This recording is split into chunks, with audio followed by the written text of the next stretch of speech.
Hello friend, आप सभी का स्वागत है आपके अपने YouTube channel dear sir Krishna में। जैसा कि अब ट्वेल्थ का जो एग्ज़ाम है वह बहुत नज़दीक आ चुका है ना। ऐसे में आप कैसे ट्वेल्थ में इंग्लिश में अच्छे मार्क्स ला सकते हैं। तो सबसे पहले क्या है कि हमें सिलेबस पता होना चाहिए, और सिलेबस ओरिएंटेड के बाद फिर क्या है कि आपको मार्क्स ओरिएंटेड पढ़ना होगा। मतलब कि जल्दी से हम इस तरीक़ा से पढ़ें कि हमें मार्क्स अच्छा आए। क्या पढ़े है ना, और क्या छोड़े, यह बहुत इंपॉर्टेंट है। ये नहीं कि पढ़ते जा रहे हैं और आपको एग्ज़ाम में कोई मार्क्स ही गेन ना हो। समय को बिना इन्वेस्ट किए हुए बता रहे हैं आपको कि सिलेबस क्या है और क्या पढ़ेंगे जिससे आपका मार्क्स अच्छा आएगा। सबसे पहले ध्यान देंगे सिलेबस क्या होता है। इंग्लिश का जो सिलेबस है वह जो ट्वेल्थ इंग्लिश है उसमें क्या है कि 3 पार्ट बटा होता है। एक ग्रामर होता है, एक वोकैब होता है, एक लिटरेचर होता है। ये 3 पार्ट होता है। 3 में हमें क्या पढ़ना है जो हमें मार्क्स आएगा, है ना। हमें सबसे पहले ये जानना है कि क्या पढ़े और क्या छोड़े। ये बहुत बड़ी इंपॉर्टेंट बात होती है। यह पता होनी चाहिए आपको कि हम क्या छोड़े और क्या पढ़े। सबसे पहले ग्रामर में आपको क्या है, पार्ट्स ऑफ स्पीच, जो हम लोग नाउन प्रोनाउन, नाउन से लेकर कंजक्शन तक पढ़ते हैं, है ना। ये पता होना चाहिए। बता रहे हैं, अभी सिलेबस बता रहे हैं, फिर बताएंगे कि किस तरीक़ा से पढ़ेंगे जो आपको मार्क्स अच्छा आएगा, समझे। तो इसलिए लास्ट तक देखिए और मैं इसमें पूरा बता दूंगा कि आपको क्या पढ़ना है और क्या छोड़ना है जो आपका मार्क्स अच्छा हो जाएगा, समझे। ग्रामर का पार्ट्स ऑफ स्पीच हो गया, आर्टिकल्स हो गया, सिंटेक्स हो गया, जिसको हम लोग सब्जेक्ट भर एग्रीमेंट भी कहते हैं, सब्जेक्ट भर कनकॉर्ड भी कहते हैं, है ना। फिर टेंस आ गया, क्या है टेंस, वॉइस, नरेशन, जिसको हम लोग डायरेक्ट टू इनडायरेक्ट कहते हैं, और प्रीपोजिशन, एक क्वेश्चन टैग्स होता है।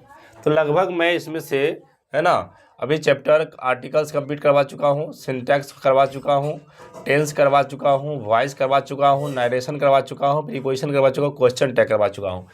पार्ट्स में चीज़ अभी पढ़ा रहे हैं। एडजेक्टिव कंप्लीट करवा चुके हैं, प्रोनाउन करवा चुके हैं। अगर आपको समय है, अगर अच्छा करना चाहते हैं, क्योंकि ऑब्जेक्टिव जो होता है वो 100 मार्क्स का होता है, आपको पता है। ऑब्जेक्टिव जैसे 50 आपको बनाना होता है, जिसमें 60 जो है ग्रामर ही रहता है। 60 मार्क्स का ग्रामर रहता है, जिसमें आपसे 50 आराम से बना सकते हैं अच्छे मार्क्स लाने के लिए, है ना। चलिए आगे आप लोग समझेंगे। फिर होता है इसका वोकैब में एंटोनिम्स याद करना। अब इतना रटने की ज़रूरत, इतना करिएगा तब तो समय बहुत कम है। अब क्या करना है वो हम बताएंगे। फिर सिनोनिम्स, वन वर्ड सब्स्टिट्यूशन, है ना, idioms and phrase, word correction, word गलती दे देगा, है ना, कहेगा उसका सही मीनिंग वाला, या करेक्शन जो मिस स्पेल्ट वाला है या करेक्ट स्पेल्ट वाला है उसको चुनना रहेगा, समझ गए ना। चलिए आगे है इसमें रेनबो पार्ट 2 जो आपका बुक है उसमें 21 चैप्टर है पूरा। कितना है, प्रोज में 11 है और पोएट्री में 10 चैप्टर है, तो 21 है। अब हमको पूरा करना नहीं है, ये भी पता होना चाहिए। ये दोनों मिलाकर कितना चैप्टर है, ये दोनों मिलाकर प्रोज और पोएट्री मिलाकर 21 चैप्टर है ना। तो 21 चैप्टर है। उसके बाद फिर क्या है, स्टोरी ऑफ इंग्लिश एक आ जाता है। इसी लिटरेचर में ही स्टोरी ऑफ इंग्लिश भी है, जिसमें चैप्टर 6 है। एक ओल्ड इंग्लिश है, चैप्टर का नाम old English, middle English, modern English, English as a world language, English as a world language, story of English drama, फिर है story of the novel in English. इतना चैप्टर है आपका, समझ गए। तो कितना हो गया लिटरेचर में, 21 और 6 27 चैप्टर। तो अब 27 चैप्टर तो कर नहीं सकते हैं, तो क्या करें जो हमें मार्क्स अच्छा आए, ये भी पता होना चाहिए। सबसे पहले देखेंगे, अब इसको हम लोग इतना समझ गए, ये से आपका सिलेबस है, इतना इतना आपको करना है। अब हमें मार्क्स ओरिएंटेड पता होना चाहिए कि क्या पूछता है और क्या हमें पढ़ना है ना। चलिए ध्यान देंगे, इसके 100 मार्क्स को ना, ये 100 मार्क्स का आता है। इसको कैसे डिस्ट्रीब्यूशन किया गया, मार्क्स डिस्ट्रीब्यूशन। सेक्शन ए जो होता है ना, सेक्शन ए या सेक्शन बी हो जाएगा, समझे। सेक्शन ए में 50 मार्क्स का MCQ आता है, मल्टीपल चॉइस क्वेश्चन जिसको कहते हैं ऑब्जेक्टिव, है ना। मतलब वह 100 आएगा लेकिन आपको 50 बनाना रहेगा। क्या, 100 ऑब्जेक्टिव दिया रहेगा जिसमें से आपको 50 बनाना रहेगा, जिसमें से आपको पता है ग्रामर ही 60 रहता है। उसमें ग्रामर ही 60 रहता है, जिसमें आपको 50 बनाना है। अगर ग्रामर अच्छा कर लेते हैं तो आपको कोई टेंशन लेने की बात नहीं है। चलिए 50 मार्क्स का सब्जेक्टिव आता है। 50 मार्क्स में अब सब्जेक्टिव आता है, सब्जेक्टिव में हम क्या पढ़े जो हमें 50 मार्क्स अच्छा से आ जाएगा। चलिए बताइए, सबसे पहला नंबर होता है एस्से, है ना, जो 8 मार्क्स का आता है। एस्से आप समझ रहे हैं, निबंध, है ना। एस्से आता है जो आपको 8 नंबर का होता है। किसी पे आ जाएगा निबंध, होली पे आ जाए, है ना, किसी फेस्टिवल में जैसे हॉस्टल लाइफ आ जाए, इम्पोर्टेंस ऑफ साइंस आ जाए, कुछ भी आ जाए, है ना, तो हमें वो तो रटना होगा। आप नहीं लिख सकते हैं अपने मन से, हो सकता है, लेकिन हम क्या करें उसके बदले में जो हमें मार्क्स अच्छा आ जाए। तो सबसे पहले ऑब्जेक्टिव समझ ही गए। फिर दूसरे नंबर पे आता है प्रोज एक्सप्लानेशन, है ना। क्या होता है? प्रोज एक्सप्लानेशन 4 मार्क्स का आता है। प्रोज एक्सप्लानेशन, जो प्रोज का चैप्टर है ना, प्रोज, जिसको हम लोग गद्य पाठ जो होता है गद्य, उसमें क्या होता है कि वह अब इसका जो है प्रोज एक्सप्लानेशन, 1-2 लाइन दे देगा, 3 लाइन दे देगा, आपको इस लाइन के बारे में बताना रहेगा। तो हम लिख सकते हैं, this lines have been taken from, जो भी चैप्टर है, Indian civilization and culture, written by Mahatma Gandhi, this is a, जो भी होगा उसके बारे में लिखना है। तो मैं इसका भी हिंट्स दूंगा, हाँ, है ना, वह सब बताऊंगा कि आप वह भी कर सकते हैं या यह भी कर सकते हैं, सभी ऑप्शन के अनुसार। चलिए, तो इसमें आपको क्या है, 1 आउट ऑफ 4, 4 में से 1 बनाना रहेगा। कितना रहेगा? 4 एक्सप्लेनेशन दिया रहेगा, जिसमें से 1 ही बनाना रहेगा। समझ गए? और जो एस्से में भी है 5 दिया रहेगा, 1 बनाना रहेगा आपको, एस्से में भी याद रखना है, समझे। पोएट्री में भी एक्सप्लेनेशन आएगा, मतलब किसी भी पोएम का 2 लाइन या 4 लाइन दे देगा और उस लाइन के बारे में बोलेगा, जैसे हम लोग शब्दार्थ कहते हैं ना, तो उस तरह से उसका भावार्थ, है ना, उसका भावार्थ लिखना रहेगा, उसका मतलब वह क्या कहना चाह रहा है उस पोएट्री पोएम का चैप्टर लाइन। सबसे फिर आता है 4 नंबर में लेटर या एप्लीकेशन, है ना, 5 नंबर का आता है। कितने नंबर का आता है? 5 नंबर का। तो मैं फॉर्मेट बता दूंगा, उस फॉर्मेट को आप कर लेते हैं तो यह 5 नंबर आपके हाथों में है ना, 5 नंबर आपके हाथ में है लेटर या एप्लीकेशन लिखने का। जो आपको 2 दिया रहेगा, किसी एक को लिखना रहेगा, किसी एक को लिखना रहेगा, समझ गए। 5 नंबर में शॉर्ट आंसर टाइप क्वेश्चन आता है। क्या आता है? 5 नंबर में शॉर्ट आंसर टाइप क्वेश्चन आता है, जिसमें से, है ना, लगभग 40 से 50 वर्ड में लिखना रहता है, 2 को बनाना रहता है, समझिए, सॉरी, 5 आउट ऑफ 10, 10 दिया रहेगा क्वेश्चन, समझ रहे हैं ना, शॉर्ट वाला 10 दिया रहेगा, जिसमें से आपको 5 बनाना रहेगा, तो आसान हो जाता है, समझ रहे हैं ना। बताएंगे, अगर नहीं भी याद है तो कैसे लिखेंगे एग्जाम में, वो भी बता देंगे। ऐसा नहीं कि अब याद नहीं तो छोड़िए दिए, छोड़ना नहीं है कुछ भी। चलिए आगे हम लोग 5 नंबर देख लिए। 6 नंबर में समरी या समरी आएगा, है ना, समरी आएगा, स्टडी ऑफ इंग्लिश आएगा, मैच द फ्लोइंग आएगा। तो इसमें हमें 15 नंबर का ये आता है। कितने नंबर का? 15 मार्क्स का आता है। तो सबसे पहले स्टोरी ऑफ इंग्लिश में तो ऐसा है 3-4 क्वेश्चन जो हमेशा आएगा, कुछ भी आएगा स्टोरी ऑफ इंग्लिश का तो वही लिख देंगे तो वह मार्क्स मिल जाएगा, वो भी बताएंगे फिर, है ना। ये तो बस आपका सिलेबस के लिए है। तो याद रखिए, यह 3 आउट ऑफ 5 मतलब 5 दिया रहेगा, जिसमें से आपको 3 बनाना रहेगा। कितना बनाना रहेगा? तो सबसे पहले मैच द फॉलोइंग आपको क्लियर कर लेना है। मैच द फॉलोइंग जो है ना, राइटर नेम से आता है। चैप्टर और राइटर नेम अगर याद कर लेते हैं तो 10 नंबर वो क्लियर हो गया। वो क्या हो गया? 10 नंबर क्लियर हो जाएगा, इतना याद रखिए, 10 नंबर वो क्लियर हो जाएगा आपका। अब क्या क्या आता है वही बता देंगे, है ना। Summary, story of English, match the flowing और ट्रांसलेशन, ये मैं आपको कैसे जल्दी मतलब ना 15 मार्क्स लाना है ये बता रहा हूँ। चलिए ध्यान दीजिए।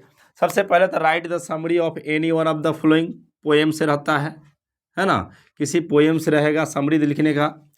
फिर एक प्रोज से रहेगा, write the summary of any one of the following prose, 3 दिया रहेगा, जिसमें से आपको किसी एक पर, दोनों में मान लेते हैं। चलो कि कहेंगे सर समरी नहीं याद है तो क्या करेंगे, है ना। अगर समरी नहीं याद है तो क्या करेंगे फिर?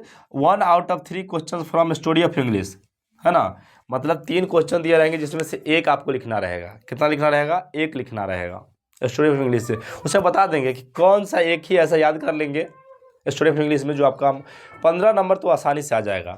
एगो आपको ये कर लीजिएगा, मान लो समरी तो थोड़ा सा हार्ड है कि क्या करेंगे, समरी हो सकता है रटने में नहीं बने या आपने खुद से नहीं लिख सकते, अगर जिनको है वो भी करवाएंगे। लेकिन तरीका है कि अगर समरी नहीं आपको याद है, मान लेते हैं ये समरी आपको नहीं याद हो रहा है, तो आपको इस स्टोरी ऑफ इंग्लिश से ही कैसे मार्क्स लाएंगे। तो 5 मार्क्स आपको स्टोरी ऑफ इंग्लिश से आ जाएगा। एक बता देंगे क्वेश्चन जिसको रट लेंगे और एग्जाम में उसी को लिख देंगे। फिर क्या है, इसके ही डी नंबर में ट्रांसलेशन आता है ना। 10 दिया रहेगा, जिसमें से एनी 5 बनाना रहेगा, कोई 5 बनाना रहेगा, तो 10 नंबर इससे भी आएगा। मान लेते चलिए स्टोरी ऑफ इंग्लिश नहीं याद है आपको, तो ट्रांसलेशन प्रयास करेंगे कि बनाने का भी इससे कोशिश करेंगे। और मैच द फ्लोइंग प्रोज से और मैच द फ्लोइंग पोइट्री से, क्या है ना, राइटर नेम और चैप्टर नेम आपको याद कर लीजिएगा। जैसे इंडियन सिविलाइजेशन एंड कल्चर किसके द्वारा लिखा गया है? महात्मा गांधी के द्वारा। Bharat is my home doctor Zakir Hussain के द्वारा। तो इस तरह से क्या है कि चैप्टर को हमें याद कर लेना है, चैप्टर नेम और राइटर नेम। इससे आपका 10 नंबर आएगा, इससे आपको 10 नंबर आ जाएगा। और ट्रांसलेशन कर लेते 15 नंबर। तो आपको ये समरी वगैरह पढ़ने की ज़रूरत नहीं है, समझ गए? चलिए, राइटिंग सेक्शन में बताया, एस्से राइटिंग आता है, लेटर राइटिंग आता है, एप्लीकेशन, प्रीसिस आता है, पैसेज आता है, ट्रांसलेशन आता है, सेंटेंस करेक्शन और ट्रांसफॉर्मेशन आता है। तो इसमें बता दिए कि मैच द फॉलोइंग। तो इसमें जो पैसेज आता है वह पैसेज भी आपको समझना है ना, कि पैसेज जो होता है वह कितने मार्क्स का आता है, समझ गए? सबसे पहले अब 7 नंबर में देखिए, read the passage and answer the question. Passage दिया रहेगा आपको, है ना, जो 4 नंबर का आएगा। कितने नंबर का आएगा? 4 नंबर का आएगा। या तो पैसेज बनाइए या right a precis of the following passage. जो भी पैसेज दिया रहेगा प्रीसिस, उसका संक्षेपण कीजिए। तो आपको क्या है कि पैसेज से ही क्वेश्चन जो खुद चुन कर और आंसर करेंगे वह आपके लिए आसान होगा, समझ रहे हैं ना। और शुरू में आपका पैसेज दिया ही रहता है, शुरू में क्या रहता है? पैसेज दिया रहता है। इसमें आप लोगों को समझ में आ गया कि हमको क्या पढ़ना है और क्या छोड़ना है, जिससे कि हमारा मार्क्स मतलब अच्छा हम कर सकते हैं, है ना। ऐसे राइटिंग हो गया, पैसेज हो गया, आपका 2 पैसेज भी रहेगा। क्या 2 पैसेज रहेगा? तो आप दोनों को कैसे क्लियर कर सकते हैं? तो आपको 50 नंबर ऑब्जेक्टिव तो हो ही गया। 50 नंबर सब्जेक्टिव में कैसे आएगा? देखिए, ये करना है, 8 नंबर का एस्से आ जाएगा, 8 नंबर का एस्से हो गया, है ना। दूसरा नंबर में देखिए 4 नंबर का आपका आ जाएगा प्रोज, तो 8 4 12 हो गया। पोएट्री से 4 नंबर का, 12 4 16 हो गया। लेटर और एप्लीकेशन 16 और, है ना, 16 और 5 21 हो गया, 21। और ये 10 मार्क्स का आएगा, शॉर्ट आंसर टाइप क्वेश्चन। 21 10 31 हो गया, है ना, 31। और ये 15 मार्क्स का आता है, समरी स्टोरी, ये सब मैच द फॉलोइंग सब मिला के। तो 31 और 5 46 10 56, है ना, 56 जो कहते हैं। और सॉरी 46 हो गया, 46। और ये 4 मार्क्स का ये आ जाएगा, 50 मार्क्स का आपका ऐसे क्लियर हो जाता है। तो इस तरह से अगर करते हैं, उसके बाद मैं बताऊंगा कि आपको क्या करना है क्या नहीं करना है। यह क्लास अब ऐसे ही रेगुलर इसी सिलेबस के अनुसार हो जाएगा, जिसमें ग्रामर में हम क्वेश्चन वाइज बता चुके हैं कि आप वह देखने के बाद उसके बाद बनाइए। मतलब ऑक्सफोर्ड का अगर आपके पास और बुक नहीं है तो ऑक्सफोर्ड का इंग्लिश ग्रामर ले लीजिए और उससे बनाइए, देखिए कि आपसे बन रहा है कि नहीं बन रहा है तो आप बताइए कमेंट करके। और आगे फिर हम लोग इसी तरह से क्लास को आगे ले चलेंगे और जल्दी से ना एग्ज़ाम से पहले, है ना, जनवरी तक पूरा कंप्लीट करवा देंगे। आपको मार्क्स कैसे गेन करना है, क्या पढ़ना है जिससे इतना मार्क्स आएगा, बस ये इतना ही बताएंगे अभी, क्योंकि लास्ट समय है। क्रैश कोर्स बहुत सारे लोग लंच कर रहे हैं, ये कर रहे हैं, वो कर रहे हैं, कुछ करने की ज़रूरत नहीं है। आप इतना अगर कर लेते, हिंदी का ही बताएंगे, हिंदी में भी कैसे, तो 200 मार्क्स के लिए आप निश्चिंत रहिए, वो मैं बताऊँगा कैसे करना है। Thanks for watching my video, take care, good bye.